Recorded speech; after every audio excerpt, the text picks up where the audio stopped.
Jaya Radha Madhava Kunja Bihari.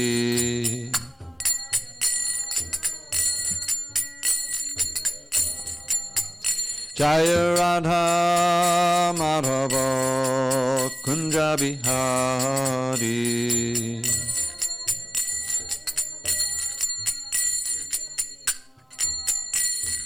Gopijana Vallabha Girivardhari.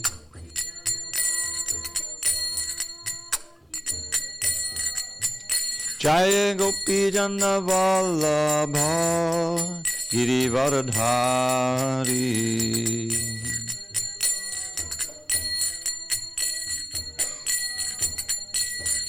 Yashodanandana Brajajana Ranjana.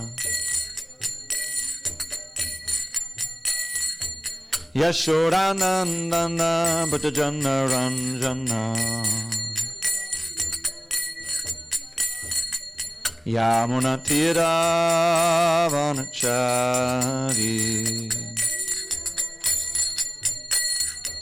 Yamunatira Vanachari.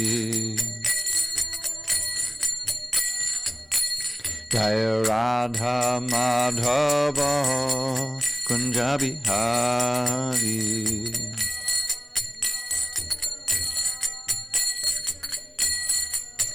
Jaya Radha Madhava Kunja Bihari.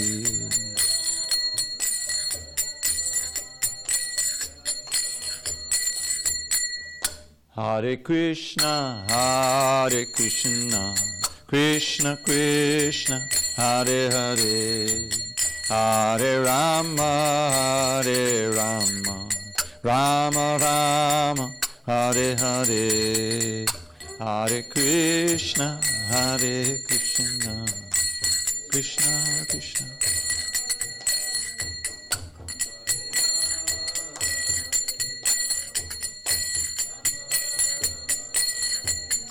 Hare Krishna,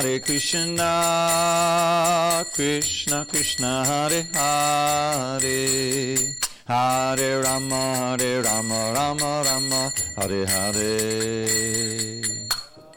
Krishna, Hare Krishna, Krishna Krishna, Hare Hare.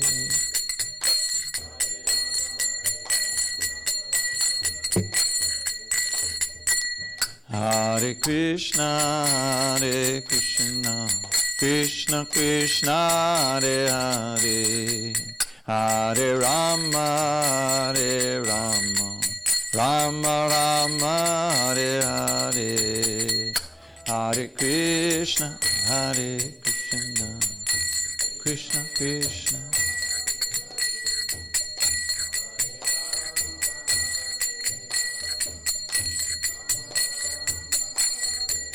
Jaya Radha Madhava Kunja Bihari.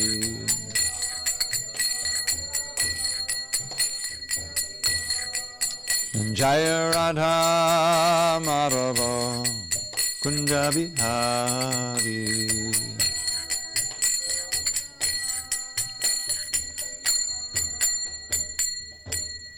Jai Mr. Bhagavad Paramahansa, Bhagavadgitaclass.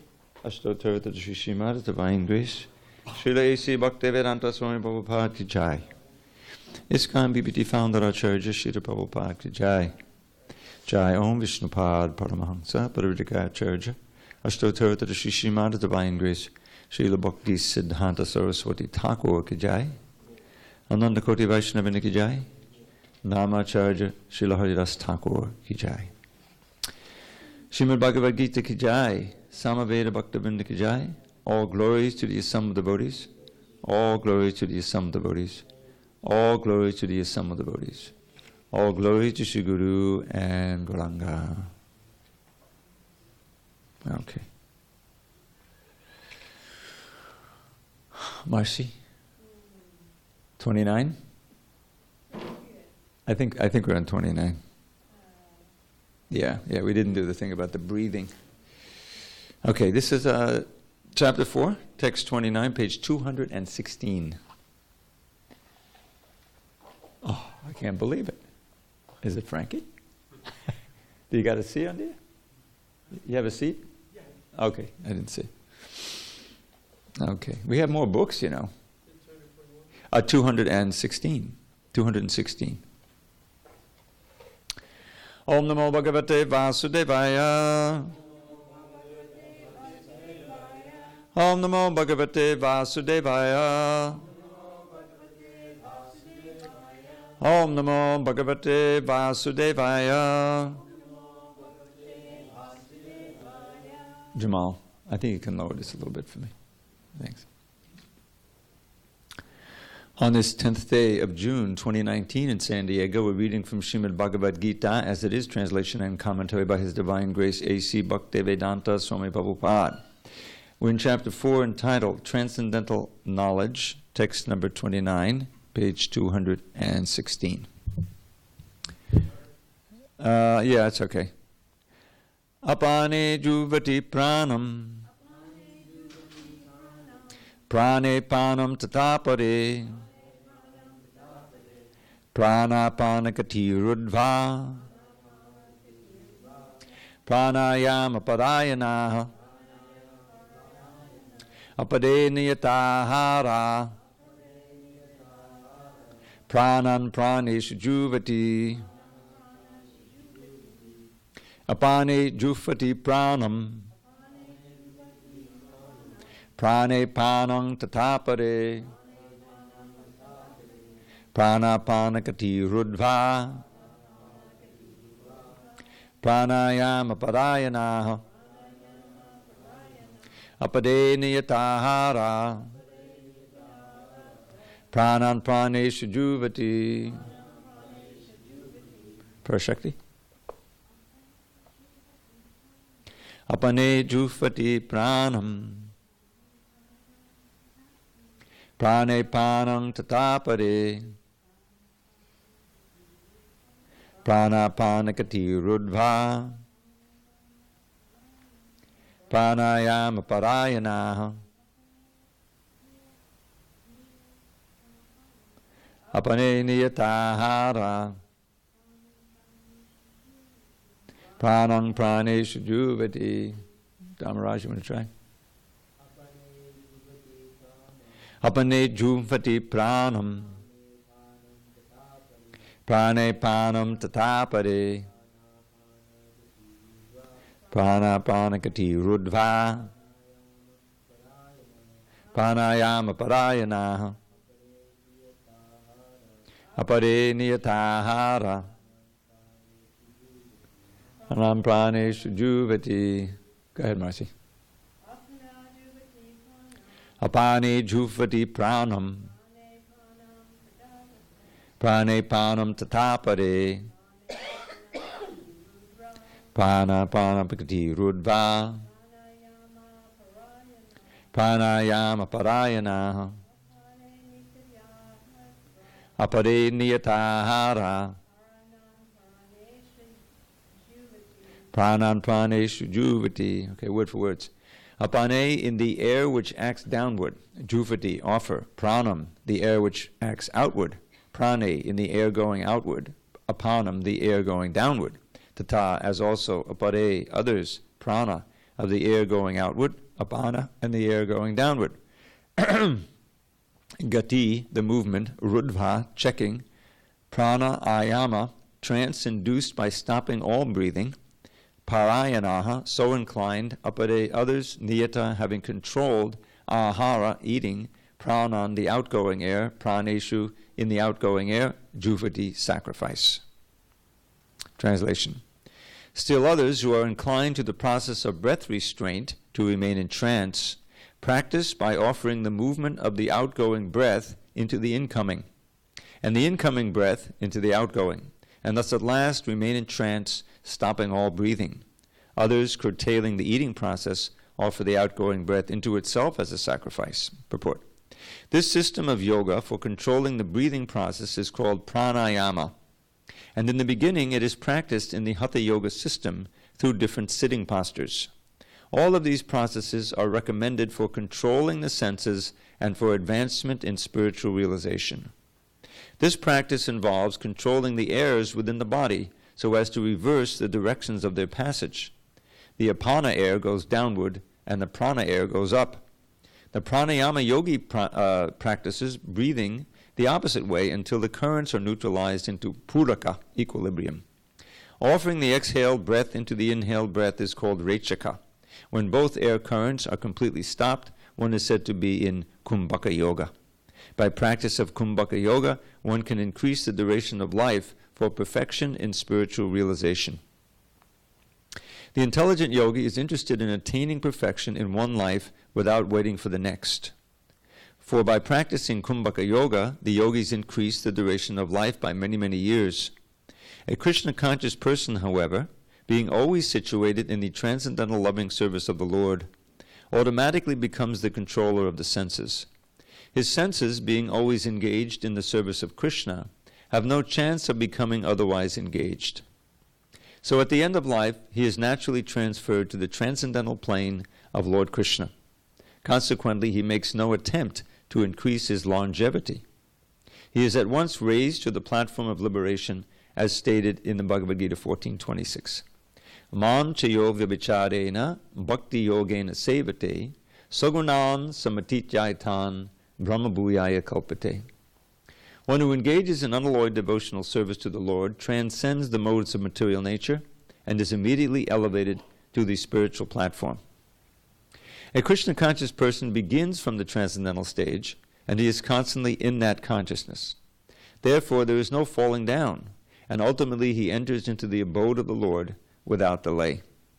The practice of reduced eating is automatically done when one eats only Krishna prasadam, or food which is offered first to the Lord. Reducing the eating process is very helpful in the matter of sense control, and without sense control, there is no possibility of getting out of the material entanglement. Om jnana timirandasya jnanandana shalakaya chakshu unmidatam mena tasmai shri gurave namaha. I was born in the darkness of ignorance, but my spiritual master Srila Prabhupada opened my eyes with the torchlight of knowledge. I offer my humble obeisance unto him and all members of Shri Parampara. So, in the 18th chapter, Krishna talks about the necessity in human life of yajna, dana, and tapa. These are three elements that one practices in order to decrease one's involvement, one's absorption in bodily needs and bodily desires, and in general to purify oneself. So yajna is sacrifice. We've been reading about all kinds of sacrifices here, and this was the last one we'll read about, and he's summing up beginning text 30. Sacrifice can take many forms. We've heard about how, let's see, we'll go back here. Text 25. Some yogis perfectly worship the demigods by offering. This, when you see the word offering, that's the sacrifice. Different sacrifices to them. Some offer sacrifices in the fire of the Supreme Brahman. The unadulterated brahmachari sacrifice the hearing process, the senses, in the fire of mental control. Others, regulated householders, sacrifice the object of the senses in the fire of the senses, and so on. So this was the last of the series, and this is focusing on the yogis, serious yogis, Ashtanga yogis, the kinds who sit alone in a cave somewhere in the Himalayas and drill the respiration and are always focusing the mind on the Supreme in the heart. And as Prabhupada points out here, by this pranayama process, one can prolong one's life. One can actually live a long time. Prabhupada lived in Allahabad for 13 years. Allahabad was previously known as Prayag. This is where these three rivers come together, called Triveni. The Ganges, very famous, the Yamuna, and the Saraswati, which is on a subtle plane, but it's still there. And so every 12 years, there's a Mahakumbha Mela. Mela means a gathering or a big festival. And it's really big. I mean, it's gotten bigger since the 70s. I remember you used to hear about 30 million, 40 million gathering. Now you hear about 60 and 70 million people coming. Can you imagine? A festival with 70 million people? But it happens. And the reason is that it's said to be astrologically that if one takes a bath in those holy rivers, right, at the Triveni, where they all come together, at a certain time, which is always in January, it's freezing cold. I don't know if you've ever been there at that time. I hadn't been there. But you get liberation. In other words, it's your last birth, which is kind of the bottom line for all people in every sphere of Vedic culture, is to get liberation from birth and death, mukti. So Srila Prabhu would say he went to some of those. Even he went with devotees in the early 70s. He took, I think, twice he was there, in 77 and in 70 or something like that. So, but he would go, when he lived there earlier, alone. And he said he saw yogis, actual yogis, who had come down from the Himalayas, which are not that far from Prayag, if you look at the map. And they come down in groups. And they may look like 40, 50 years old, but they're literally hundreds of years old. Now you may say, yeah, right. But I mean, this has been proved. You can Google it. How yogis practicing the pranayama process. There's a certain Vedic law that is not so well known in the West, is that you have a certain number of breaths that's allotted to you in each birth. And if you slow down the breathing, obviously you're going to live longer. Right? So this is mentioned here. You can practically stop the breath by balance. And of course, they're not burning up a lot of calories. They're mostly sitting and being very quiet. But anyway, it's a fact. And what's the purpose of it all? The purpose of all of this, all of these yajna practices, which means the sacrifice. You're sacrificing sometimes wealth. This is those who have wealth, they sacrifice for yajna. And yajna is another name for Vishnu. The ideal sacrifice is one that you're actually sacrificing for God. And the whole purpose of it is purification, to decrease one's sense of false possessiveness and to connect with the higher forces, whether it's a god or often the demigods. They'll make sacrifices to the demigods. Now, the motive for these sacrifices can be anything. It can also be completely material. If you perform sacrifices to, say, Indra, which are prescribed in certain Vedas, right, Karma Kanda section of the Vedas, and you do it right and you do it with the right attitude and so, then you, at the end of life, you can go up to the Indraloka. That'll be your next birth. You can live a long, long time and enjoy much greater sense pleasure than you can enjoy here. Krishna mentions that in the 9th chapter, that if you practice the Indra Yajna, you can go up to Indra's planet and enjoy like anything for a long time. But then he says, Tetam Bhukva Swarga Lokam Vishalam. Swarga Loka means the heavenly planet. You can enjoy Vishala, means vast quantities of sense pleasure. But Chine Punye Matya Lokam Vishanti. You get a certain amount of punya. It's almost like putting money in the bank. A certain amount of punya means credit, pious credit. It's even called that, right? And so then you enjoy that pious credit when you're in the heavenly planet. But it's just like you're using it up. How many times can you put the credit card in the Hilton Hotel? Eventually it's used up and it spits it out. Sorry, Mr. Smith. Do you have another card? And he says, no. Then you'll have to go back to work. So Krishna says, Chine punya martya lokam vishante. After your punya, your pious credit is used up, you fall down again to this world. And Krishna uses a word that's pretty sobering, the world of death. Martya loka, that's this world. And therefore, evam trihidam anupapannagatakatam kama kama labante.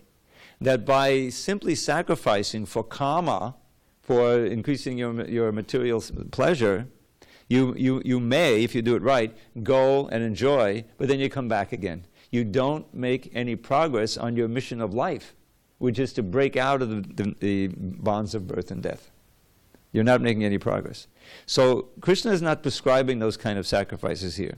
He's prescribing sacrifices that will ultimately result in your purification and returning back to Godhead, going to the Supreme Abode.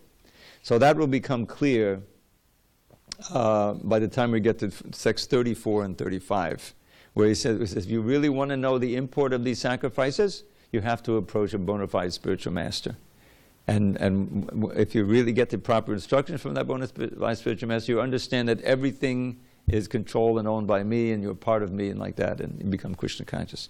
So the message of the Bhagavad Gita ultimately is Krishna consciousness, Krishna bhakti, is to reestablish our relationship with Krishna. This particular chapter is talking about transcendental knowledge, acting on the basis of knowledge for our ultimate benefit, not for our immediate benefit. So that's yajna, and dana means charity. Charity we're familiar with. But whom do you give the charity to? For what purpose? If you don't know, then your charity can be given to the wrong recipient, then they just misuse it for sinful activities. And then you're implicated in that. So dana, which is a kind of sacrifice, giving charity, should be given to the right person who will use it for Krishna. That's another point. For the propagation of Krishna consciousness, for the upkeep of the temple, you see? For so many, there are obviously expenses incurred, and that's perfect charity, transcendental charity. And finally, tapasya. Jnana, yajna, dana, and tapa. Tapa literally means to burn. These are austerities you take on for the purpose of purification, if you're a transcendentalist. But tapasya can be performed for material reasons also. We've all heard of Hiranyakashipu. Did you ever hear of Hiranyakashipu? Hiranyakashipu was a big demon who, his very name indicates where he was at. Gold and soft bedding, material comfort and gold, So he performed extreme austerities that we can't even imagine. He went off to a solitary mountain and he just stood there with his hands up, and by the strength of his tapasya and his yogic powers, even though his body was eaten by ants, he was keeping himself alive in the marrow of his bones. His prana was still alive there. And eventually, Lord Brahma came down because he became so powerful. He was burning the universe. Brahma came down and sprinkled him with this sacred water, and he came out with a new body as strong as steel, And his whole purpose was to become immortal, because he had a life mission that he was going to kill Vishnu, because his brother had been killed by an incarnation of Vishnu. So this is Hiranyakashipu. He became very powerful, but he couldn't become immortal, because Brahma couldn't give him immortality. He himself didn't have immortality, but he thought he would outsmart Brahma, and he says, "Okay, I understand you give me immortality, but don't let me be killed during the day or the night." Okay, no problem. Don't let me be killed by any created creature of yours, any big monster. Okay, no problem. No weapon, no problem. Neither on the earth, or in the land, or the water, or in the air. Okay, no problem. So who came? Nrsingadev, ultimately, to kill him, because he was tormenting his little son, Prahlad Maharaj. So he thought he was immortal. He thought, I've got all this strength I got from my tapasya.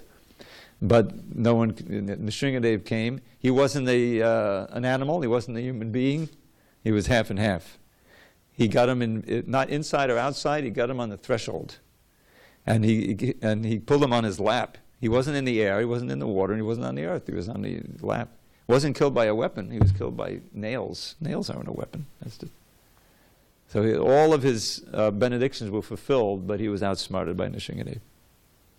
So tapasya for material purposes is ultimately self-defeating.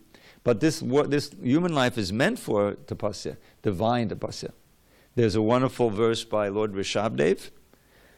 Those who know. I guess you may not know it. Okay. Nayam deho deha bhajang nuloke krishtan kaman arate vidbhujange. Tapo divyam putrakayena sattvam shuddye jisma brahma saukyam tvanantam. You notice those words, tapo divyam. Tapo is tapasya. Divyam means divine. You can hear. Divya means divine, transcendental. So here, Lord Rishabhdev was an incarnation of Krishna. He's giving his teachings to his sons before he takes sannyas, before he leaves the throne and he goes off. So it's very dramatic. And not only his sons today, but all kinds of yogis and sages came from all over the universe to hear these instructions. And this is his first instruction. It says, those who are human beings should not work very hard to try to enjoy on the same level as the dogs and hogs. Right away, it's like a splash of cold water in your face. He says, well, then what should we do? Tapo divyam putraka. Oh, my dear sons, putraka. One should practice divine, transcendental austerity. Why? You purify one's existence. Tapo devim putaka yena, by which sattvam shuddhyed. Well, what's the advantage of purifying my existence? Yasmad brahma saukyam tanandam. You will be, by that means, you will be able to enjoy spiritual happiness, Brahma Sukha, Krishna consciousness, Ananda, which continues forever. This is the whole point, is that any material pleasure you enjoy, mental or physical or sensual, whatever, is limited by time. There's the anticipation of it, you have to work very hard, you have to go to a certain place, you have to do so many things. Okay, then you enjoy it, but how long? How long can you enjoy it? After some time, it's over again. It's over, right? Think of this is one of my favorite analogies, and that is drugs. Drugs. Nobody takes drugs in order to become miserable, in order to become a drug addict, right? And running around, that you don't. You take drugs to enjoy, to reach a nicer state, at least get relief from misery. But the fact is that it's a temporary thing because it's completely physical. It's infecting your brain chemistry, whatever it is. But then it wears off. And then the result is often much more suffering than you had before, right? That's what happens. So every sense gratification is like that. We don't think it is. We think there's wholesome sense gratification. But think about it. The science of transmigration of the soul is that whatever you do in this lifetime is forming a certain thought, we call it the vritti, impression in your consciousness. If your life is maybe in the mode of goodness and you enjoy, wholesome sense gratification, classical music. Does anyone listen to classical music anymore? But wholesome music, wholesome food, everything, but still it's personal sense gratification. And what happens when finally the machine through which you're enjoying breaks down and dies? Your mind doesn't die. The subtle body has all those impressions of unfulfilled desires, brings you back again for birth. Birth itself, we forgot by Krishna's grace. Such a traumatic experience we went through. It's described in the 3rd canto. We don't want to do it again, because with birth comes old age, disease, death, again like that. So that's the result of focusing on sense gratification. But by tapasya, meaning by divine tapasya, by those austerities that bring you closer to Krishna by purification, you come to the point where the soul can enjoy directly by serving the Lord. And that kind of pleasure goes eternally. We have to have faith in it. We haven't seen it, we haven't experienced it, at least in this lifetime. But all the great acharyas, Srila Prabhupada, his spiritual master, Bhaktisiddhanta Saraswati, Chaitanya Mahaprabhu, these are historical figures. They're telling us this is what they are experiencing. This is what we can experience. Srila Prabhupada sacrificed his life for so much, to come and give us this knowledge. He wouldn't have done it unless he was 100% sure by having experienced it himself.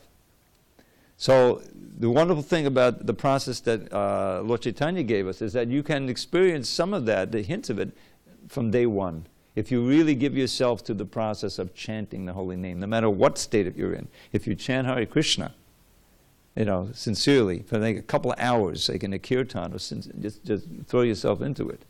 That contact with Krishna will give you, Krishna in his holy name, will give you an experience. Not the full experience of absolute bliss and ananda, but something that transcends your ordinary experience and gets rid of eons of lives worth of sinful reactions. Just one chanting of the holy name. So this is a great gift and an opportunity in this age. In the 12th canto of the Srimad Bhagavatam, there is several chapters describing this age, the evils of this age. And you say, are you kidding? They're predicting this from 5,000 years ago? Some people say, oh no, it was written 1,000 years ago. Even if it was written 1,000 years ago, they're predicting what's happening today. How you can't get any justice unless you pay off the judge. That's happening, right? That the leaders will practically devour the people, just tax them, so that they'll want to just leave and go to the forest. What do you think all these refugees are? Governments and things, plus the drought, That's the main reason there's all of these refugees going from Syria, from the Middle East. The wars and the drought, and people have to leave. It's happening today, all these things. So after a couple of chapters of that, it says, they have this one verse that's described. Kali doshanade rajan asti eko mahan gunan, that this age of Kali, which we're living in, is an ocean of faults. Does anyone want to argue against that? So it's an ocean of faults. But there's one very good special quality of this age. Who knows what it is? Frankie, you know. No? Yeah. Chanting the holy name. Kalidoshane Asya Eko Mahan. Kirtanadeva Krishnasya. It says right there. The kirtan of Krishna's name. Mukta Sangha Parambraja. It has these two results. Mukta Sangha. It liberates you from your attachment to this world and takes you to goes back to Godhead. Parambraja. You go to the Supreme. The point is that along with all of the horrors of this age comes this great, valuable, special quality that has been made very easy and accessible to us for everybody. There's no hard and fast rules. There's no restrictions. If you go back to the Vedic age, the ordinary workers, the women, anybody were not qualified to even read the Vedas. But here we're giving out the books on the street. Anybody can take them. If you can't afford it, just go out. There's some free literature there. Or come into the class. How much did you pay to come in here? Zilch, right? I'm just giving it out. This is the highest knowledge. Chant Hare Krishna. Harinam, Harinam, Harinam eva kevalam. It says in this age there's no other way but chanting the holy name. And it works. So that's the sacrifice of the age. That is the tapasya of the age. And that is the charity to give this holy name to someone. So we should take advantage of it. Okay, any questions on this verse or any other point we may have covered? We can go on. Yes? That's a pot. I'm sorry? Aquarius? I thought it meant a pot.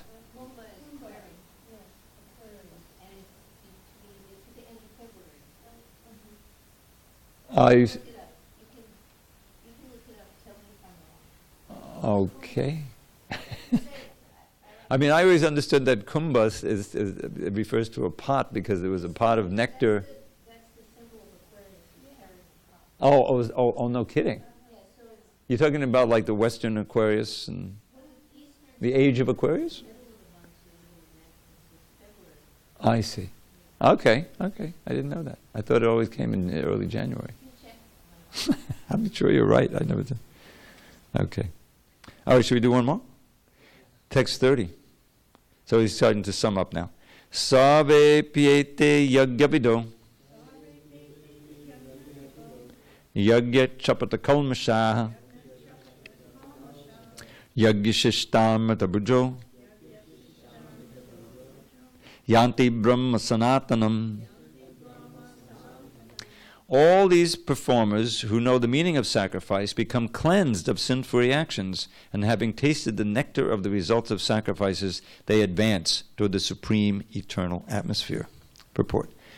From the foregoing explanation of different types of sacrifice, namely sacrifice of one's possessions, study of the Vedas or philosophical doctrines, and performance of the yoga system, it is found that the common aim of all is to control the senses. Sense gratification is the root cause of material existence.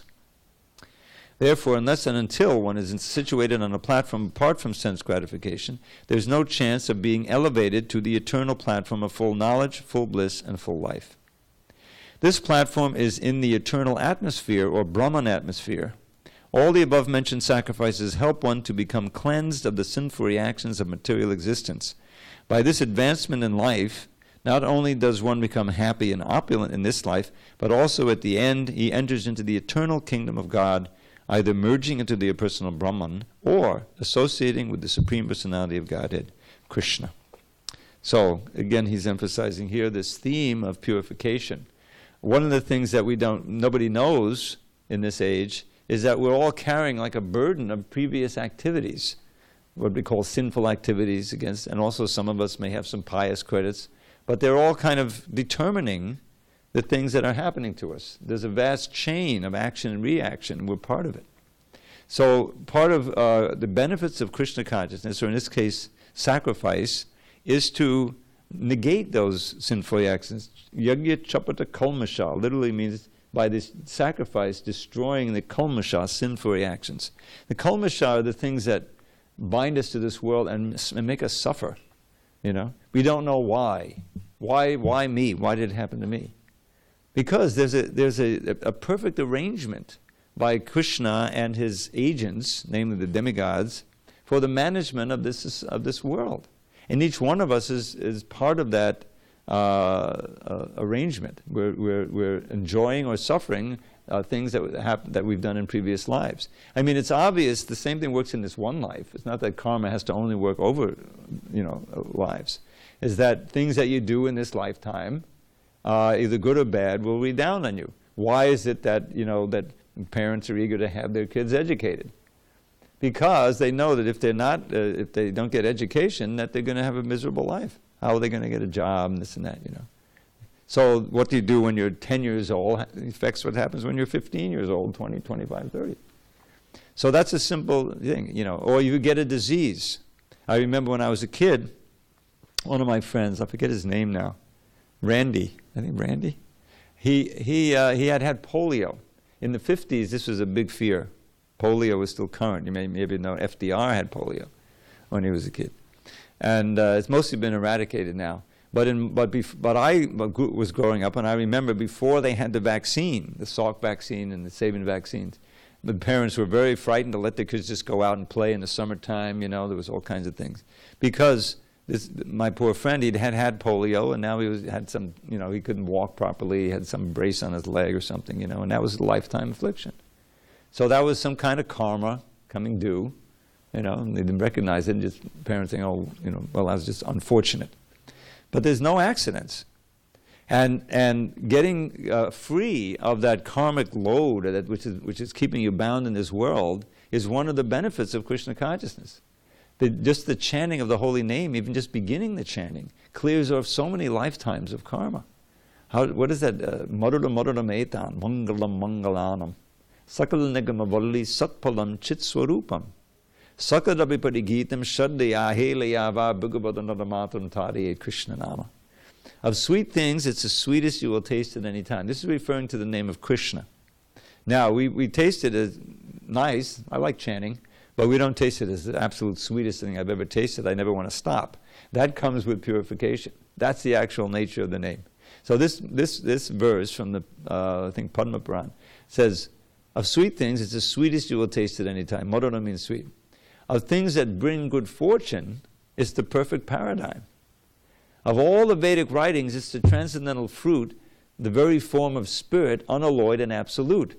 When uttered even once with faith, or uttered once with none, from birth and death it surely will deliver anyone. And in the end it brings pure love for Krishna, life's true aim, so cast away all doubt and chant Shri Krishna's holy name. So this idea of just chanting once giving you liberation, well, how is that? I've chanted many times, but I don't feel liberated. The idea is that it's like a fan. When you chant Hare Krishna, you pull the plug. If you don't plug it back in, the fan will stop and you'll be liberated. So you're liberated. But unfortunately, we're not chanting purely, so we chant a little bit, then we do a little sense gratification, we plug the fan back in. So we're generating new karma. But we don't know all those eons of karma that we've been purified from. So that's why Srila Prabhu was so eager to spread this chanting, He would go out in the park, famously at Tompkins Square Park. I know Tompkins Square Park. I used to live there practically a block away. And you go out, and there's all kinds of different creatures there, but he's sitting for 3 hours chanting, beating his little bongo drum and chanting with his first couple of little, half a dozen followers, and people would gather out of curiosity, and some would just hear the holy name. That's also extremely auspicious. Some would actually join in. This is how Prabhupada started the movement, and it's being sustained by the same process. It's a completely transcendental process, inconceivable how it works, but you can feel the benefits in your life, and if you read the Shastra, you become very enlivened about it. So that's the ultimate sacrifice. There's something called the Sankirtan Yajna. Prabhupada often talks about it in some of these purports. The sacrifice of Sankirtan, congregational chanting. Now, what's the big sacrifice? We don't have to go out to the Himalayas, and practice the pranayama and, try to stop the breathing. No problem. You don't have to do that. Just come together, probably in the comfort of your own home. Sit down with your family. You don't need any instruments. You just clap and you chant Hare Krishna, Hare Krishna. This is like the easiest sacrifice it can be. All you have to do is sacrifice a little time, and the main ingredient, which is the most important ingredient, faith. You buy the holy name by faith. The Lord Nityananda is opening the marketplace of the holy name, and you can purchase that holy name with your faith. If you don't have any faith, you won't do it. But so Prabhupada was, instilling the faith in the name by his own personality and by giving people experience. So that's the ultimate sacrifice in this age, especially the most auspicious sacrifice. And Chapata Kalmasha, destroying sinful activities, the perfect sacrifice for that. And you taste the remnants, right? Yajna Shishta. What's the remnants of the Sankirtan? Is the purification, is your taste, is your attraction to Krishna. That is the most valuable thing in the whole universe. Is that if you can become attracted to Krishna and become detached from all the other crap that's been in your mind for so long, many births, then your life becomes so auspicious. And that's the great gift of the holy name, is that Krishna is all attractive, but we're so covered by all of our conditioning that we don't recognize it. But if you just break through that, suspend that, and chant a little bit, by that contact with the holy name, just like you go out into the sun, you don't have to do anything, just walk outside, and the sun will have its effect, will make you healthy, and warm if you're cold, whatever, benefits of the sun are enormous. So that's the best sacrifice. And becomes cleansed of sin and advanced toward the eternal supreme atmosphere. So that's the supreme eternal atmosphere. That's the best results of the Sankirtan Yajna. Okay, now he has this one-liner here. Text 31. Nayam lokostya yagyasya kutonya kurusattama. O best of the Kuru dynasty, this is Krishna speaking to Arjuna, he's the best of the Kuru dynasty. Without sacrifice, one can never live happily on this planet or in this life. What then of the next? Purport. Whatever form of material existence one is invariably ignorant of his real situation. In other words, existence in the material world is due to the multiple reactions to our sinful lives. Ignorance is the cause of sinful life, and sinful life is the cause of one's dragging on in material existence. The human form of life is the only loophole by which one can get out of this entanglement. The Vedas therefore give us a chance for escape by pointing out the paths of religion, economic comfort, regulated sense gratification, and at last the means to get out of this miserable condition entirely. The path of religion, or the different kinds of sacrifice recommended above, automatically solves our economic problems. By performance of yajna, we can have enough food, enough milk, etc., even if there is a so-called increase of population. When the body is fully supplied, naturally the next stage is to satisfy the senses. The Vedas prescribe, therefore, sacred marriage for regulated sense gratification. Thereby one is gradually elevated to the platform of release from material bondage, and the highest perfection of liberated life is to associate with the Supreme Lord. Perfection is achieved by performance of yajna or sacrifice, as described above. Now, if a person is not inclined to perform yajna according to the Vedas, how can he expect a happy life, even in this body, and what to speak of another body on another planet? There are different grades of material comforts in different heavenly planets, and in all cases there is immense happiness for persons engaged in different kinds of yajna. But the highest kind of happiness that a man can achieve, a human being can achieve, is to be promoted to the spiritual planets by practice of Krishna consciousness.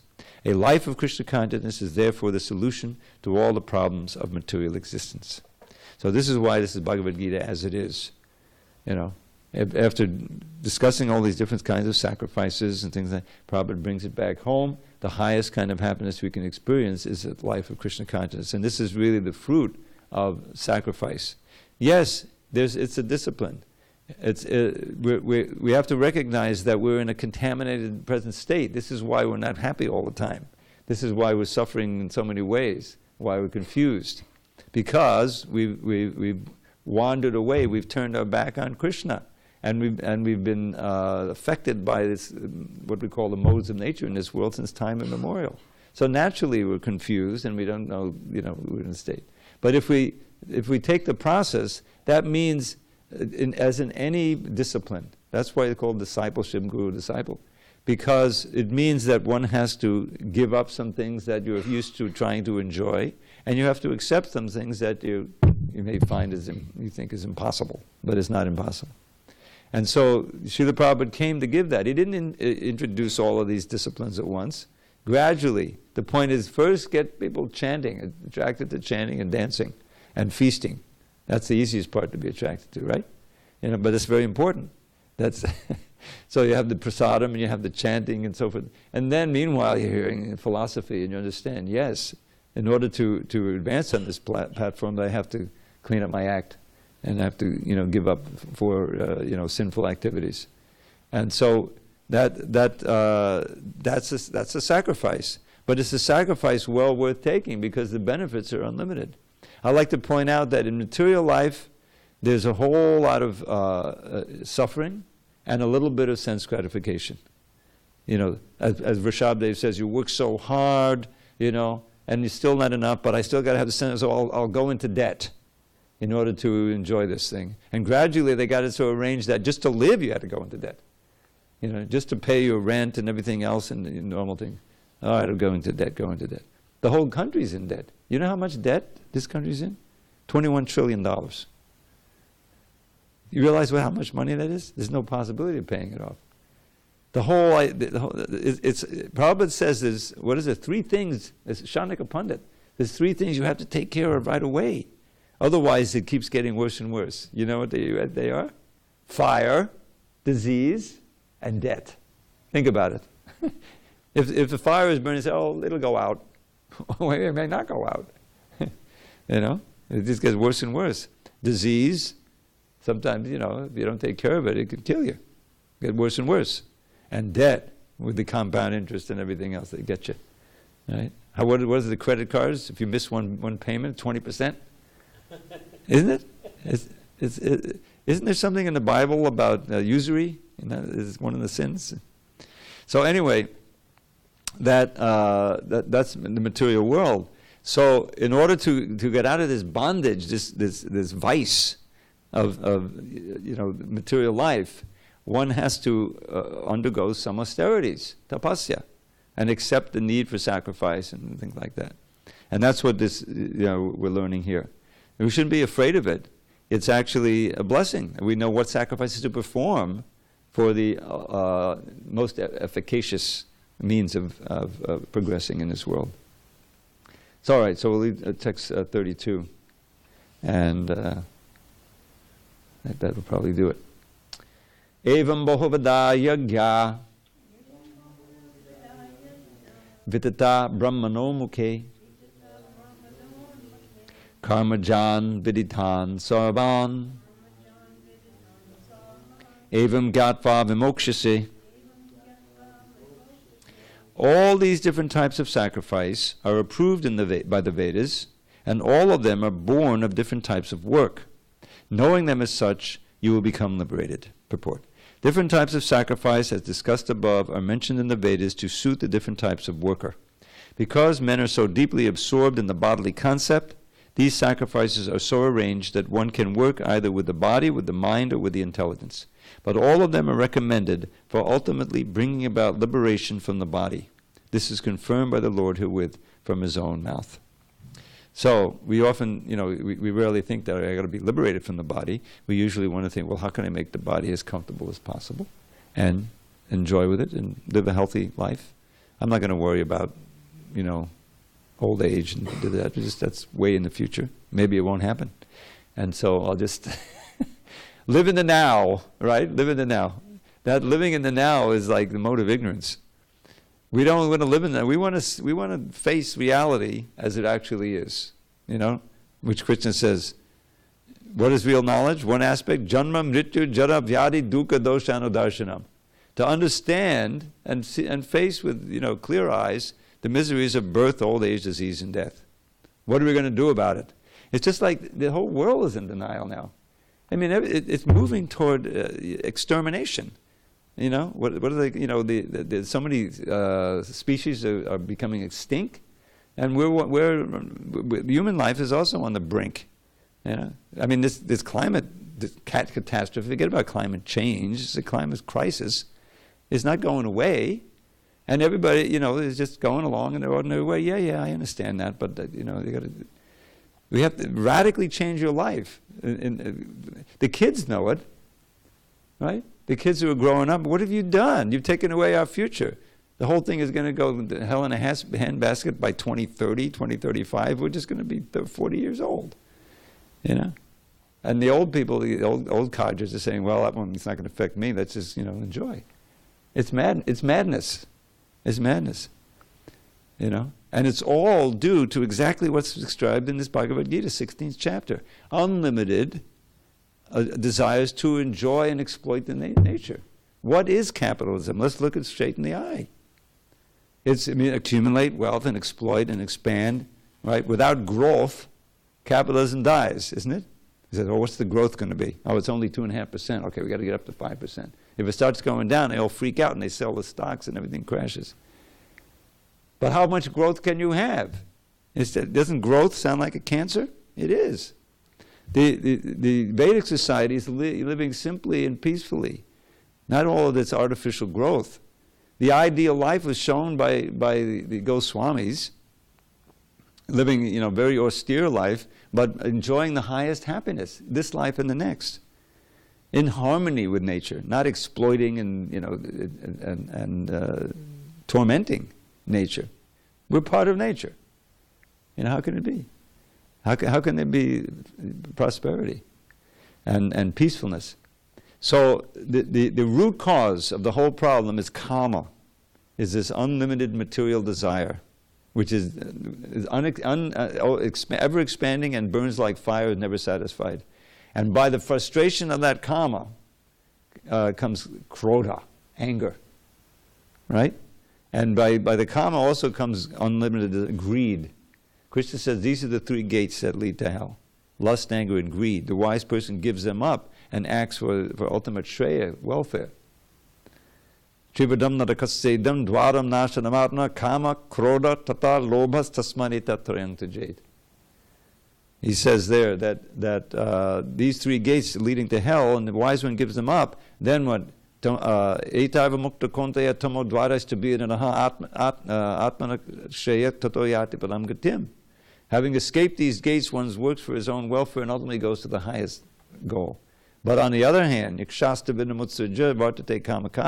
if one ignores Shastra, which is nothing but the words of Krishna and great sages, devotee sages, and still acts according to one's whims, you cannot achieve perfection, you cannot achieve happiness, you cannot achieve the supreme goal. Therefore, one should accept Shastra, tasmat Shastra pramanam te, as your guide for what to do and what not to do. Your life is simply a series of doing one thing and not another. What to do and what not to do, guided by the Shastra. Having understood, do that as a matter of duty for our ultimate benefit. And if we can follow that simple instruction, our life will become all auspicious. All glories to Srila Prabhupada. Now let's have a nice kirtan and prasadam.